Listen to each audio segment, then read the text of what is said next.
So today we're going to go over a basic moon salutation. They're awesome. They're lower to the ground, so they're really great for grounding if you're in your head and you need to get back into your body, into your physical connections. So you're going to start by coming to the top of your mat. You inhale your hands up overhead, and I always like to start with the right side of the body. So on an exhale, you reach to the left, so you're opening up right side. Make sure your feet are about hip distance apart so you get this beautiful length in the side body. You inhale, come up, and exhale off to the right so you're making space on the left side. Notice how we're making sort of crescent moon shapes. That's kind of where it gets its name. So inhale, come up. Then you take I'm starting with my right foot, and I'm opening up into what we call horse or goddess squat. Knees are tracking over ankles. You're trying to open up your knees. It's big in the hips, so this first time around, you're going to feel it, and you might not come completely all the way down. You turn your toes facing forward alongside your mat.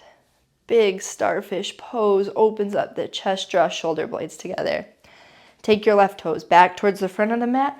Right foot, warrior two position. Press through your pinky edge. We're going into Trikonasana, triangle. Make sure you keep your left knee a bit soft. Big inhale. Exhale, you're going to come into pyramid. As you do, the right foot position changes to a 45-degree angle. I'm just showing you moon salutation now, but if I were teaching it in class, I would do a lot of ankle warm-ups because of the rotations. So a nice pyramid pose, still pressing through the pinky edge of the right. Then you pick up your right heel, give it a little hop back, set your right knee down. We're into Anjaneyasana.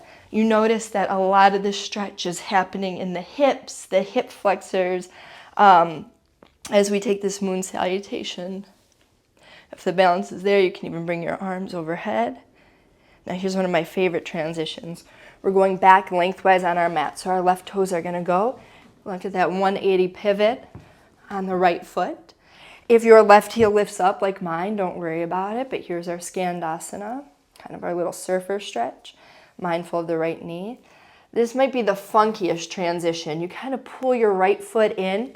At the same time, you shift weight over to the right to Malasana. Again, if I were teaching this in class, I'd have some hip warm-ups along with those ankle warm-ups. Hands go over to the right. We're going to step out. Skandasana here on the left. Beautiful inner hip, inner thigh. Notice how this ankle goes down. Just my body, and yours might be a little different. Hands come down. Look at that. We found a new front of our mat. We're taking that 180 pivot, pressing into the top of left. Here we are back at Anjaneyasana. Make sure your knees stacked. Beautiful hip flexor opener. Remember, if the balance is there, you want to shine the heart open. Just make sure your shoulders are stacked. Come on down. Frame foot. You're going to curl your toes under and simultaneously sort of step the left foot into warrior one position, that 45-degree angle, pressing through pinky edge, hint of softness in right knee, pyramid pose. Right hand comes on the inside as left foot opens up to warrior two position, keeping just a hint of softness in the knee, triangle, Trikonasana. We inhale, come up, right toes meet left toes, that 5-pointed star pose.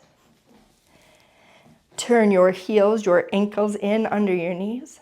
Sit back in the squat. Easier already, right? That second time around. Now this time, left meets right. You're at the new front of your mat. Your hands come up. And we're going to go to the right first, opening up left side. We want that really nice reverse. Inhale up. Exhale to left. Come on up, and we're going to open up back into our horse or our goddess. We're just going to run through a second set to get us to the opposite side. Toes forward, 5-pointed star, maybe even a little lift up the chin as you create that space. Right toes forward, left foot back to triangle. We're keeping it simple, but if I were teaching this in class, this is when I start to add things on. Left foot comes in, warrior one, knee is soft. You might notice that your hamstring is now a bit more open. Pick up that left foot, Set the knee back down. Anjaneyasana. Shoulders soft. Again, if you didn't hit that arms up before, maybe you feel it on the second time around. This is the funkiest pivot of them all, where right toes come to the lengthwise side of your mat. You do that 180 to your heel. Skandasana.